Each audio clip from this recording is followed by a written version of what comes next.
Hello and happy Tuesday. It is February 6th. I am MJ and this is a general reading for the collective. And today I'm using my Raven's Dream Tarot, and I'm really excited because it looks as though there is growing demand for a pocket version of this deck. And I'm really excited about that because I haven't made an indie version of a pocket version via indie publishing of any of my decks. And I reached out to my printer, and he said that we can still keep it with the two-piece box. We can still have the guidebook in there, and it will just be a miniature version. So I'm really excited about that because I love the way that, here, I'm going to bring it in here, that US Games did the pocket version of the Crow Tarot.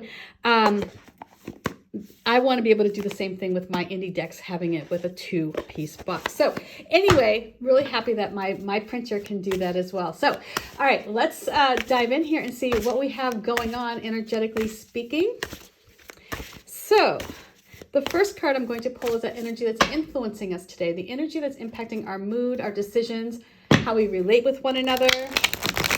And then we'll take a look at the situation that's coming up, and we'll talk about we'll talk about how that influencing energy plays a role in that situation. How does it impact it? Then we'll open up the door to the uninvited house guest. That's the external influence. That's that energy that comes in, and it can support the situation, or sometimes it throws a wrench into our situation. It can create conflict.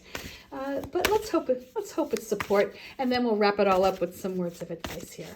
So what do we have to look forward to, or perhaps plan for, as our day unfolds, as we perhaps look towards the middle of the week? Alrighty.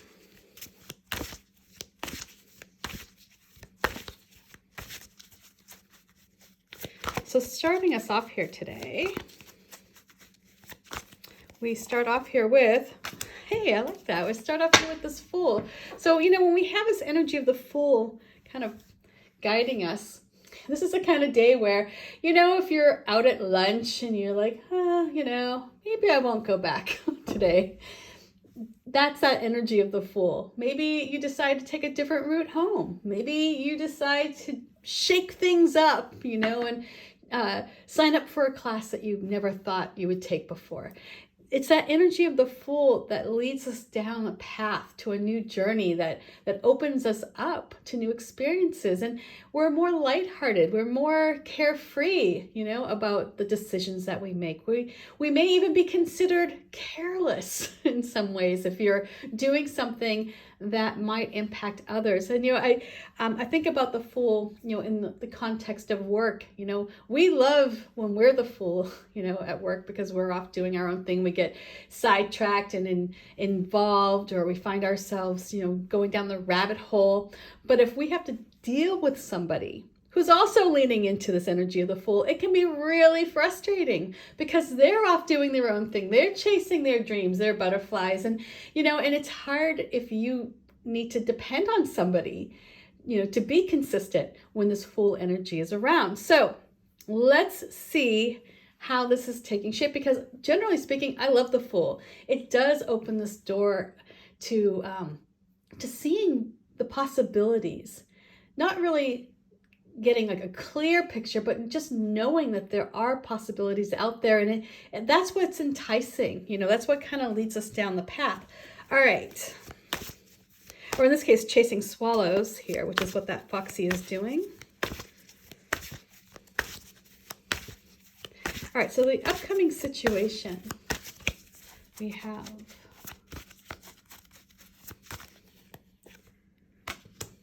is the High Priestess. Okay. Wait a minute. This deck, okay. We'll see how this goes, because I know you watched me shuffle. Okay, so we have this High Priestess, which, oh my gosh, yesterday, I literally just got a tingle down my back. Sorry. Yesterday we had the High Priestess, totally different deck, in the same position. All right. I'm picking up, my kiddo insists that our house is haunted. I would love that. I've tried to figure this out, if our house is haunted or not. I don't think it is. It is over 100 years old, and a lot of it has maintained the same architecture. There wasn't a lot of renovating going on. But who knows? Maybe that's our spirit coming through, helping us out here. So, sorry, I sidetracked.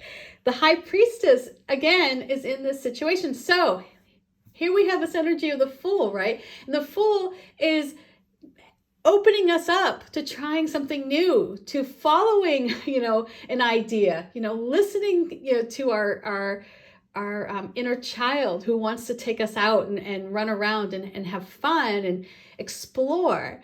And here comes this high priestess energy that it's saying, hey, you know what? Listen to that gut. Pay attention to the signals that you pick up. Pay attention to that inner voice that is guiding you. If you have the Fool that's saying, hey, you know what you should do today? Instead of walking home your normal way that you walk home, maybe go grab a drink, or go grab a cup of coffee or go do something different. Pay attention if that sits well. If you find yourself kind of going, should I, shouldn't I? Quiet your mind and listen. Maybe there's something more there. Maybe there is a reason why that Fool is guiding you in a different direction. The high priestess, the situation here is one that you're going to need to tap into that wisdom that you have within you. It's going to benefit you in so many ways if you can trust that the voice that's coming in is not one of the Fool, because sometimes the Fool, again, can be flighty. The Fool is not really interested in always the best path. It's all, it just kind of goes where it takes, where it's where it feels drawn to, right? It's very spontaneous, and sometimes it's not always forward thinking. Like, it's not really thinking too far down the road. It's just kind of going where it goes and letting everything kind of up to chance, right? It has faith that everything will be okay. And the high priestess, though, is coming in to ensure that when you're following the Fool, you don't make a misstep. So let's see who's coming in here. It's like, I kind of feel like you get the best of both worlds here, because you do get to have that adventure that the Fool takes you on.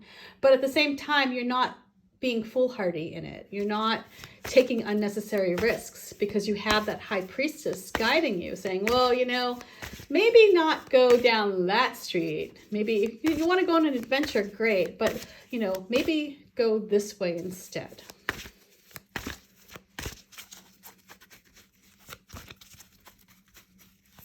Okay, so yikes. Here, it's like, play the sad trombone now, please, because we have the Five of Cups coming in.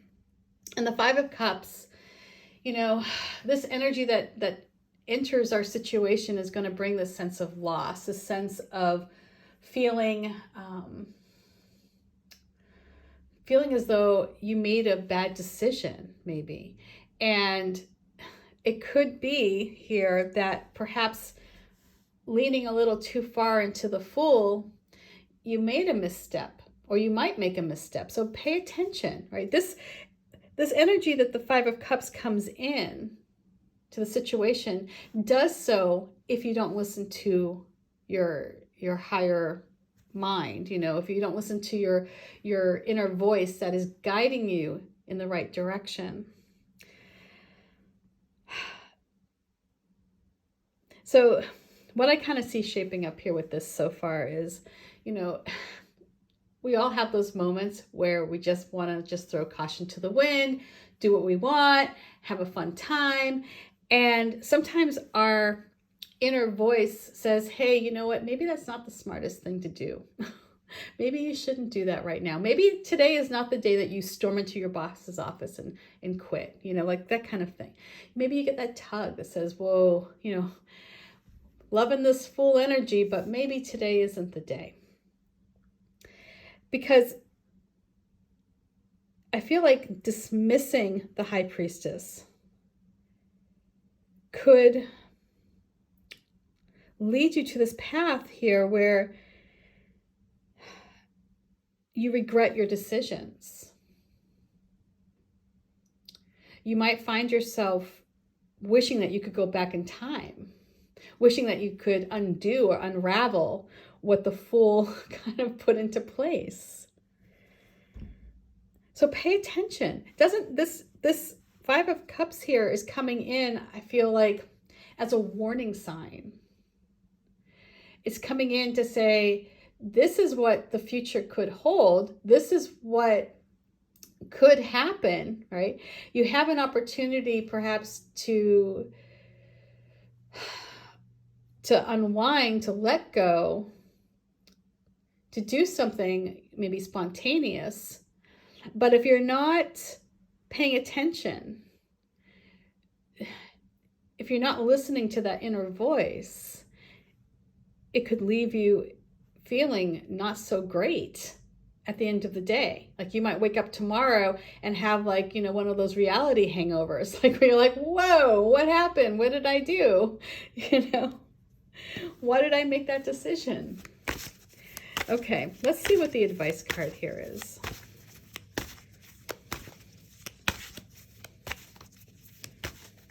So I do feel like whatever you have going on up here does open up this door to experience this feeling of loss. And to me, that is something that I feel could be avoided. That High Priestess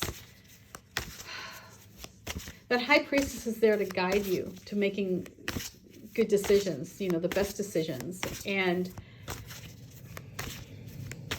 I do feel like there's this bit of a tug of war here with the Fool.